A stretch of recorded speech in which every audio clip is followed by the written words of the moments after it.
আমি মনে করি বাংলাদেশের ভবিষ্যৎ এখন বিএনপির বিচক্ষণতা, আন্তরিকতা, সঠিকতার উপরে নির্ভর করে লাগবে। সেই জন্য ভোট লাগবে, এমন একটা ভোট যেটা সবাই গ্রহণ করতে পারে। সেই রকম একটা ভোট করবার জন্য ন্যূনতম একটা গণতান্ত্রিক পরিবেশ লাগবে। আমরা যেমন বলি লেভেল প্লেইং ফিল্ড, সেই ফিল্ড তৈরি করবার জন্য পুলিশ ঠিক করতে হবে, সিভিল বিউরোক্রেসি ঠিক করতে হবে, ইলেকশন কমিশন ঠিক করতে হবে। আমি বলি এটা মিনিমাম। আপনি এনএইচএস যদি নাও করেন, হেলথ পলিসি না দেন, এডুকেশন পলিসি না দেন, ডেভেলপমেন্ট প্রোগ্রাম না করেন, তাতে কিন্তু আপাতত কিছু যাচ্ছে আসছে না।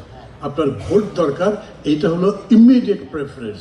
আপনি অন্তর্বর্তী সরকারকে বলবেন তুমি এইটা করো, সবার আগে তোমার এটা কাজ। এই জন্যই বিএনপি যখন বলে যে নির্বাচনের রোড ম্যাপ চাই, অনেকে বোঝে আবার বোঝে না, সমর্থন করে আবার করে। যে প্রথম ভোট কি বলে, এই সরকার যেতে না যেতেই বলেছে 3 মাসের মধ্যে ভোট দেন।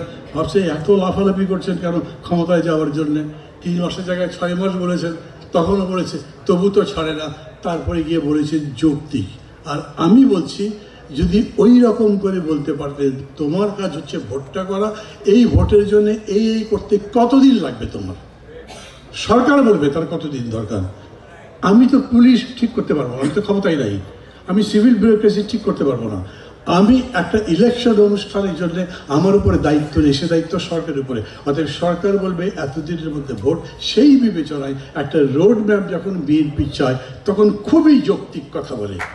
আমার এই যে আবার হাততালি দিচ্ছেন না, কি হয়েছে এই কথা বলবার পরে বারে বারে আপনি এটা বোঝাতে পারলেন না যে আমাদের জন্য রোড ম্যাপ চাওয়াটাই সবচেয়ে যৌক্তিক। কারণ তুমি যদি রোড ম্যাপই না দাও তো অনির্দিষ্টকাল থাকবে নাকি? আমরা ভোটে জিতে 4 বছর 5 বছর থাকতে পারি না, আর তুমি অনির্দিষ্টকাল তো থাকতে পারো না।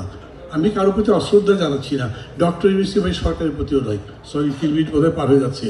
আমি শুধু এইটুকু বলতে চাই, আপনাদেরকে আমি বিশেষ করে বিএনপিকে খুবই ধন্যবাদ দিই। কেন?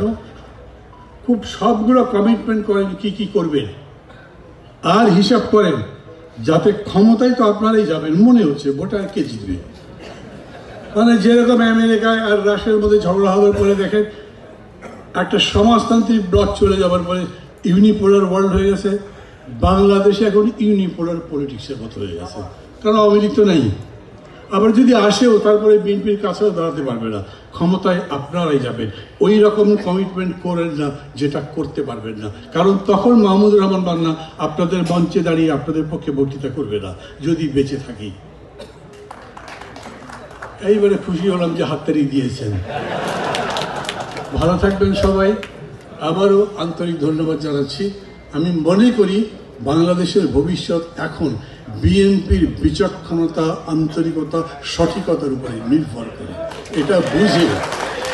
এটা বুঝেই বিএনপি আগামী দিনে এগোবে এই আশা করি, এবং সেই জন্যেই যাত্রা পথে, লড়াইয়ের পথে বিএনপিকে বন্ধু হিসেবে পাশে পেতে চাই।